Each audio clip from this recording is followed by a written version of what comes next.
আসসালামু আলাইকুম সুপ্রিয় দর্শক মণ্ডলী। প্রফেসর ডক্টর মোহাম্মদ ইউনূস তার বিরুদ্ধে বর্তমানে প্রচুর কথা হচ্ছে, প্রচুর প্রোপাগান্ডা হচ্ছে। যে মিডিয়াগুলো গত 15.5 বছর ফ্যাসিস্ট খুনি হাসিনার দালালি করেছে, ভারতের দালালি করেছে, আমি আরও বলবো 17.5 বছর, বিশেষ করে 111-এর 2 বছর এর পূর্ব থেকে যে সকল মিডিয়াগুলো আসলে ভারতের পারপাস সার্ভ করেছে, যারা এখানে ফ্যাসিস্ট হাসিনাকে ফ্যাসিস্ট হিসেবে তৈরি করেছে, যারা 111 ঘটিয়েছে, যে মিডিয়াগুলো বাংলাদেশের স্বার্থ না দেখে ভারতের স্বার্থ দেখেছে, সেই মিডিয়াগুলো এবং অলিগার্ক যারা আছে, যে কর্পোরেট কোম্পানিগুলো আছে, অলিগার্ক যারা লুটপাটকারী, লুটেরা শ্রেণী, ভূমিদস্যু, বড় বড় রাঘব বোয়াল সন্ত্রাস, সরকারি জমি দখল করে যারা ব্যাংক ডাকাতি করে, বিদেশে টাকা অর্থ পাচার করে, লুটপাট করে, বিভিন্ন মানুষকে মেরে ফেলে। তো আওয়ামী লীগের এমপি মন্ত্রী ছিল, তাদের আত্মীয় স্বজন, তাদের মালিকানাধীন যে কর্পোরেট মিডিয়াগুলো আছে, বলা হয়ে থাকে যে অলিগার্কদের মিডিয়াগুলো, সেই মিডিয়াগুলোতে এখন নিয়মিত ডক্টর মোহাম্মদ ইউনূসের বিরুদ্ধে প্রচার, প্রোপাগান্ডা। আমি বলছি না ডক্টর মোহাম্মদ ইউনূস একজন খুব ভালো মানের ইসলামিক স্কলার, খুব আমলদার ব্যক্তি, খুব দরবেশ, আল্লাহর ওলি, এই কথা আমি কখনো বলতে পারবো না। ডক্টর ইউনূসের যে কালচার ব্যক্তিগত, আমি একজন প্র্যাকটিসিং মুসলিম হিসেবে সেটার সাথে আমি একমত নই। তিনি প্রথম জীবনে বিয়ে করেছেন তিনি রাশিয়ার একজন খ্রিস্টান নারীকে, আমেরিকা থেকে সম্ভবত, সেখানে ডিভোর্স হয়ে গেছে।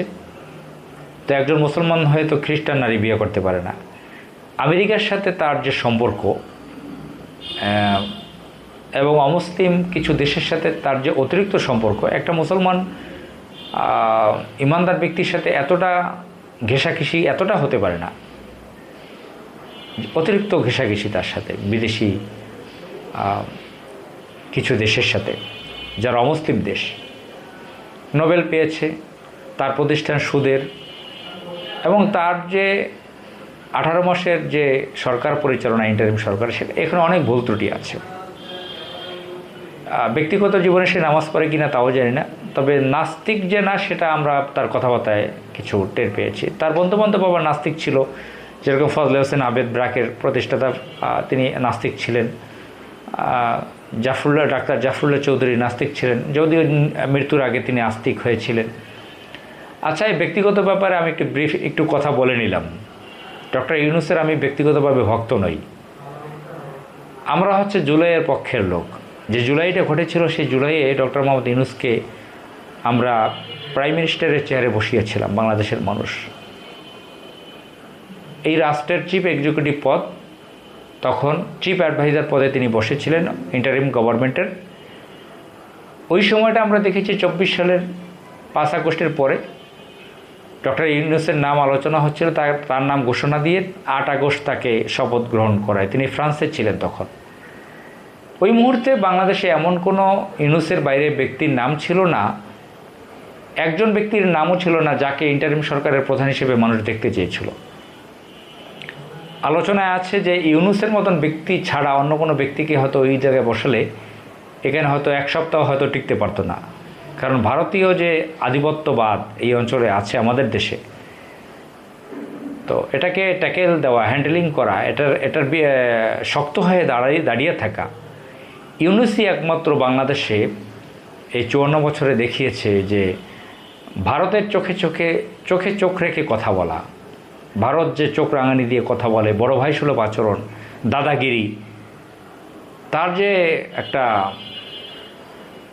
প্রভাব, প্রতিপত্তি, আধিপত্যবাদের যে একটা প্রভাব, সে যেভাবে নিয়ন্ত্রণ করতো দিল্লি থেকে বাংলাদেশে, সেটা ডক্টর মোহাম্মদ ইউনূস কিন্তু সেটা পাত্তা দেয় না ভারত সরকারকে। ইউনূস আন্তর্জাতিকভাবে প্রভাবশালী একজন ব্যক্তি, হাই পার্সোনালিটি, একদম গ্লোবালভাবে শিক্ষা দীক্ষা মান মর্যাদায় একদম গ্লোবাল, সারা ওয়ার্ল্ডের নাম্বার 1 নামে ডক্টর ইউনূস। আমেরিকার প্রেসিডেন্ট বলেন, ফ্রান্সের বলেন, যেই কোনো দেশের রাষ্ট্রপ্রধান, সরকার প্রধান তাকে সালাম জানিয়ে কথা বলতো, তাকে সম্মান করতো, অনার করতো। এক নামে ডক্টর মোহাম্মদ ইউনূস। বিশ্বের বিভিন্ন রাষ্ট্রের পলিটিশিয়ানরা যেন তার ছাত্রের মতন ছিল। তো ডক্টর মোহাম্মদ ইউনূস দায়িত্ব পালন করেছেন। তার টিম, তার ইন্টারিম সরকারের মধ্যে অনেক ধরনের কুলাঙ্গার ছিল। প্রফেসর ডক্টর মোহাম্মদ আসিফ নজরুলের মতন কুলাঙ্গার ছিল, যে এই জুলাই বিপ্লবটাকে বেহাত করার জন্য, এটাকে প্রতিবিপ্লব করার জন্য গোপনে ঠান্ডা মাথায় মীর জাফরের মতন অনেক কিছু করে ফেলেছে সে। আরও অনেক কুলাঙ্গার ছিল। এখানে 111-এর কুশীলভরা ছিল, হাসিনার লোকজন ছিল, দিল্লির এজেন্টরা ছিল বিভিন্ন পদে।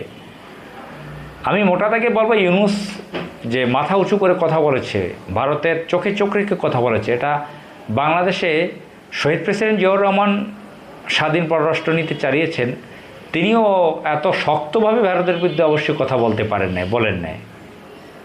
আর ওই সময় হয়তো ভারত সরাসরি এভাবে কিছু করতে পারে নাই। ভারতের ওই সময় জিয়াউর রহমানের সময় সরকারে যারা ছিল, নরেন্দ্র মোদীর মতন এত প্রভাবশালী, এত বড় কুখ্যাত তারা ছিল না।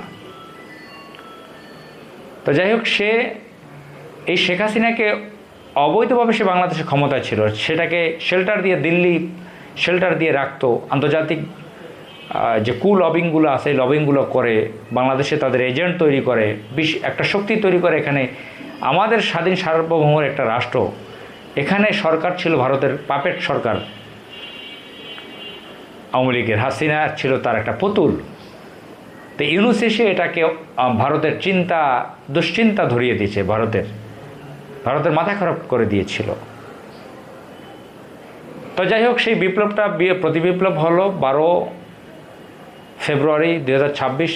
ইউনূস এখানেও সে কিছু করতে পারল না। ইউনূসকে এখানেও আমি বলবো যে তার দুর্বলতা আছে। তিনি কেন ইঞ্জিনিয়ারিং হতে দিতে পারলেন ডিপ স্টেটকে? তিনি কেন আবার সেই দিল্লির পাপেট গভর্নমেন্ট, যে বিএনপিটাকে শেষ করে দিতে চেয়েছিল দিল্লি, বিএনপিকে মনে করেছে যে আমাদের না, দিল্লি মনে করেছে আমাদের প্রতিনিধি হিসেবে কাজ করবে না। যদিও বিএনপির বহু সিনিয়র নেতাকে তারা এজেন্ট হিসেবে রেখে দিয়েছে বহু আগে থেকে, কিন্তু বিএনপিকে তারা বিশ্বাস করতে পারে না, বিশেষ করে খালেদা জিয়া পরিবারকে। কিন্তু এখন সেই দিল্লি সকলকে, যখন দেখেছে হাসিনার অবস্থা খারাপ আর বয়সও হয়ে গেছে, এখন সেই বিএনপিকে ম্যানেজ করে বাংলাদেশের যারা ভারতের এজেন্ট আছে, যারা সামরিক বাহিনীতে আছে, ইলেকশন কমিশনে আছে, যারা ব্যুরোক্রেট হিসেবে আছে, যারা আমলা আছে, সরকারি কর্মচারী, যারা মিডিয়াতে আছে প্রভাবশালী, সকলকে তারা ম্যানেজ করে, ডিপ স্টেটকে ব্যবহার করে। ওয়াকার যেখানে দিল্লির হয়ে কাজ করতেছে, সকলে মিলে এই নির্বাচনটাকে ইঞ্জিনিয়ারিং করে ফেলেছে। এখন যে গভর্নমেন্টটা, এটা দিল্লির পাপেট গভর্নমেন্ট বলা চলে। এখন এসে মিডিয়া, এই যে বসুন্ধরা গ্রুপের কালের কণ্ঠসহ দেখবেন সকল মিডিয়া প্রত্যেকটা দিন ইউনূসের বিরুদ্ধে ধরনের প্রোপাগান্ডা, নানান ইউনূস এই করেছে, সেই করেছে, হেগে দিয়েছে, মুতে দিয়েছে, এই করেছে, সেই করেছে। গ্রামীণ ব্যাংক একটা প্রতিষ্ঠান, তার বহু ধরনের অঙ্গ প্রতিষ্ঠান আছে, ইউনিভার্সিটি করবে সে, এটা করবে সেটা করে। তার হাসিনার আমলে সে সুযোগ সুবিধা থেকে বঞ্চিত, তার প্রতিষ্ঠান স্বতন্ত্রভাবে চলে, সে সুযোগ সুবিধাগুলো নিয়েছে। অবৈধভাবে কী নিয়েছে সেটা দেখতে হবে। সে যদি ইন্টারিম সরকারের সময় যেগুলো থেকে বঞ্চিত হয়েছে সেটা তো ফেরত নিতেই পারে সে। আরেকটা ব্যাপার হচ্ছে, এখন সামাজিক যোগাযোগ মাধ্যমে আওয়ামী লীগের যারা আছে এবং বিএনপির মতো যারা আওয়ামী লীগপন্থী, দিল্লিপন্থী, সকলে মিলে এখন এই ইউনূসের বিরুদ্ধে প্রোপাগান্ডা, নানান ধরনের বাজে কথা প্রচার করছে ইউনূসের বিরুদ্ধে। আসলে এরা সকলেই হচ্ছে এই জুলাই বিরোধী শক্তি, এরাই হচ্ছে দিল্লির প্রতিনিধিত্ব করে বাংলাদেশে। আসসালামু আলাইকুম।